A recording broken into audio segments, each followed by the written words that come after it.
दोस्तों आज की वीडियो में तालिबान के बारे में तो डिटेल में बात करेंगे ही, मगर उससे पहले चलते हैं रशिया की तरफ, क्योंकि रशिया से भी एक काफ़ी बड़ी खबर है।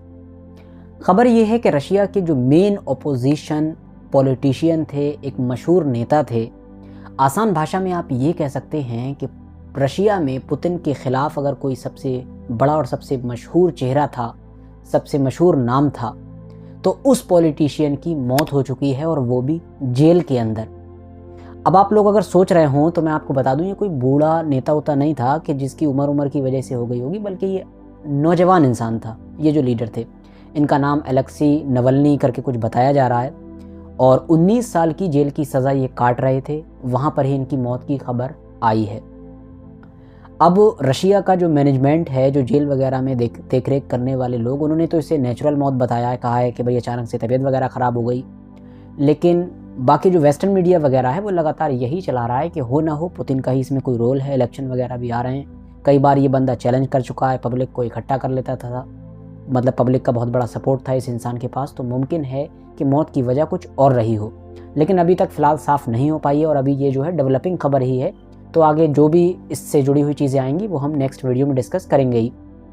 बाकी वापस आते हैं तालिबान वाले मैटर पर। 18 फरवरी के दिन कतर की राजधानी दोहा के अंदर एक बड़ी कॉन्फ्रेंस होने वाली है।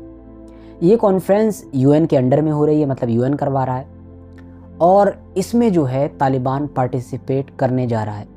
तालिबान के बारे में मैं आपको बता दूं कि अफ़गानिस्तान में वापसी किए हुए इस ग्रुप को 2.5 साल के करीब का वक्त हो चुका है, 2.5 साल गुजर चुके हैं और इससे रिलेटेड जितनी भी भविष्यवाणियाँ थीं, जितनी भी एक मतलब लोगों ने अपने अपने तरीके से आगे का बताया था कि ये हो सकता है, वो हो सकता है, वो सब कुछ गलत साबित हुआ है। क्योंकि तालिबान ना चाहते हुए भी, या ये कहिए कि कितनी भी उनके सामने मुश्किलें रहीं, जो भी रहीं, लेकिन वो सरवाइव करने में कामयाब रहे और उन्होंने ज़्यादातर जो चैलेंजेस थे उनका मुकाबला किया और उनको मात भी दी। अब ये जो हो रही है ना कॉन्फ्रेंस, तो ये कतर की राजधानी दोहा में हो रही है और दोहा के बारे में भी मैं आपको बता दूं कि जो अमेरिका और तालिबान के बीच पूरी डील हुई थी सन 2021 में, जब तालिबान ने दोबारा से हासिल किया था, टेक ओवर किया था अफ़गानिस्तान के ऊपर, तो वो सब भी दोहा के अंदर हुई थी। और सिर्फ तालिबान और अफ़गानिस्तान का ही समझौता नहीं हुआ, बल्कि हमास इजराइल की भी जो जंग वगैरह चलती है वो सब भी दोहा में ही देखने को मिली, डील वगैरह। तो कुल मिलाकर लंबे टाइम से ये देखा जा रहा है कि कतर ऑलरेडी मीडिएटर की भूमिका निभा रहा है दुनिया भर के मैटर को लेकर। मतलब इस चीज़ को लेकर ये फेमस होता जा रहा है कि किसी का भी कुछ हो, कतर बिचौलिया बन जाता है और अपने यहाँ दोनों पार्टीज़ को बुला लेता है। अब यहाँ पर ये जो यूएन ने करवाई है कॉन्फ्रेंस, जिसमें ये पार्टिसिपेट करने वाला है, अटेंड करने वाला है जिसको तालिबान, इसकी ज़्यादा चर्चाएं इसलिए भी हो रही हैं क्योंकि कॉन्फ्रेंस तो पहले भी बहुत सारी होती रही हैं, लेकिन ये पहली बार देखा जा रहा है कि तालिबान को न सिर्फ इन्वाइट किया गया बल्कि ज़ोर दिया गया है कि आप ज़रूर आएँ, तभी इंगेज कर पाएंगे, वरना कैसे आगे फ्यूचर में हम लोग इंगेज कर पाएंगे। अब इसमें होगा क्या कॉन्फ्रेंस में? इसमें सबसे पहले तो यूएन का एक रिप्रेजेंटेटिव घोषित किया जाएगा, डिक्लेयर किया जाएगा, ऐलान किया जाएगा, जो भी आप कह सकते हैं। दरअसल ये बात पहले ही क्लियर कर दी गई है कि ये रिकग्नाइजेशन के बारे में नहीं है, मतलब इस बारे में नहीं है कि हम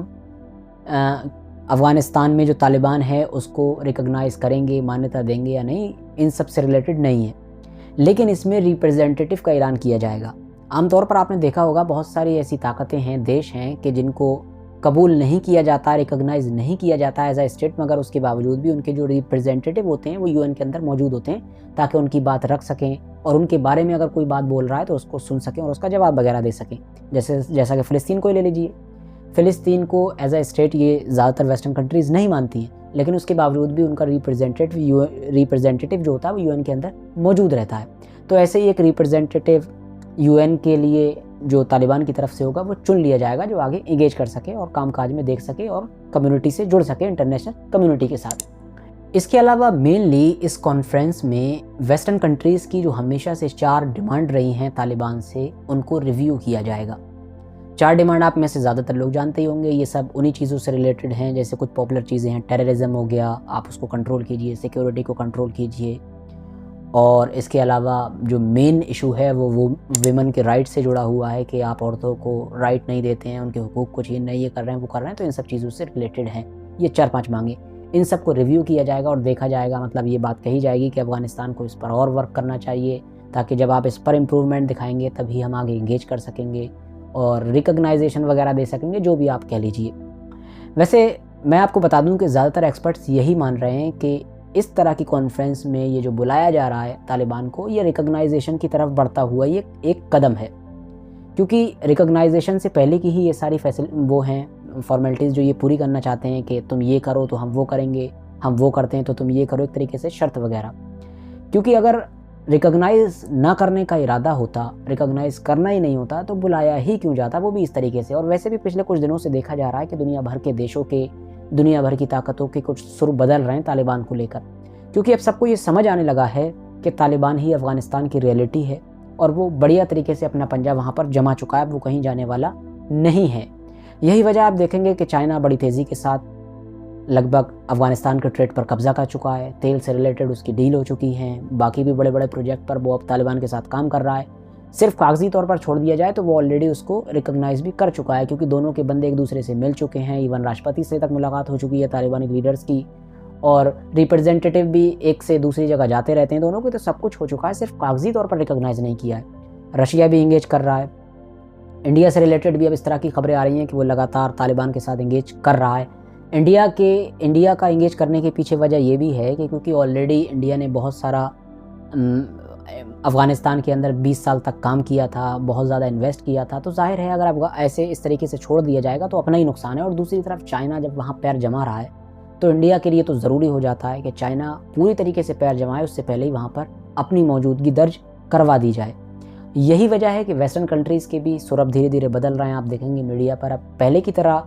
न्यूज़ वगैरह नहीं चलती है, बस यही दिखाया जाता है कि इस चीज़ का इम्प्रूवमेंट नहीं हुआ है, इस चीज़ ये नई रिपोर्ट आई है, इसके बारे में ये कह रही है, अगर तालिबान ये कर ले तो हम ये कर सकते हैं, वो कर ले तो वो कर सकते हैं। इसके अलावा ये भी खबर है कि ये जो कॉन्फ्रेंस रखी गई है, इसमें अफ़गानिस्तान की विमेन यानी कि अफ़गानिस्तान की औरतों का भी एक पूरा ग्रुप शामिल होगा। हालांकि ये बात क्लियर नहीं है कि ये जो विमेन ग्रुप होगा अफ़गानी औरतों का, ये तालिबान ही खुद अपनी तरफ से भेजेगा, यानी तालिबान की ही तरफ का होगा, या फिर ऐसी अफ़गानी औरतों का होगा जो अफ़गानिस्तान से बाहर रहती हैं तालिबान का दौर आने के बाद से, और जो वेस्टर्न ओपिनियन है उस पर बात करती हैं, यानी कि एंटी तालिबान है। तो अभी ये चीज़ क्लियर नहीं है, लेकिन हाँ वहाँ पर ग्रुप ज़रूर होगा अफ़गानी विमेन का, जो ज़ाहिर है अपनी बातचीत करेगा, वहाँ पर अपनी बात रखेगा, अपने जो क्वेश्चन होंगे और जो उनकी प्रॉब्लम होंगी, डिमांड होंगी, जो भी चीज़ें होंगी, वो उन सब चीज़ों को वहाँ पर रखेगा।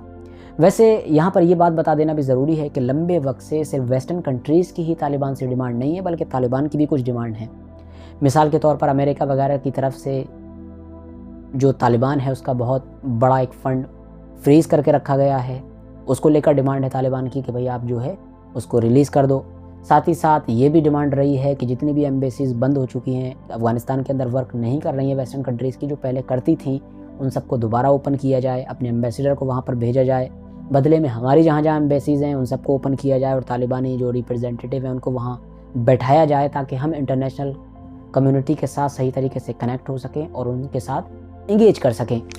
फ़िलहाल अब देखना यही होगा कि दोहा की इस कॉन्फ्रेंस से तालिबान को क्या मिलता है, क्या फ़ायदा होता है, क्या घाटा होता है। दूसरी तरफ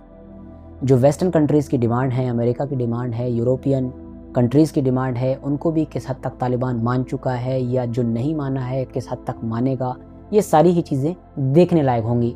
फिलहाल आज की अपनी वीडियो को हम यहीं पर ख़त्म करते हैं। वीडियो अगर इन्फॉर्मेटिव लगी हो तो लाइक करने के साथ साथ दोस्तों के साथ ज़रूर शेयर करें, और इसी तरह की वीडियोज़ हमेशा देखने के लिए मेरे इस चैनल को ज़रूर सब्सक्राइब करके रखें, और हाँ, बेल आइकन को दबाना ना भूलें, ताकि जब भी मैं आगे इस तरह की वीडियो डालूँ तो आप लोगों तक सबसे पहले पहुँच सके।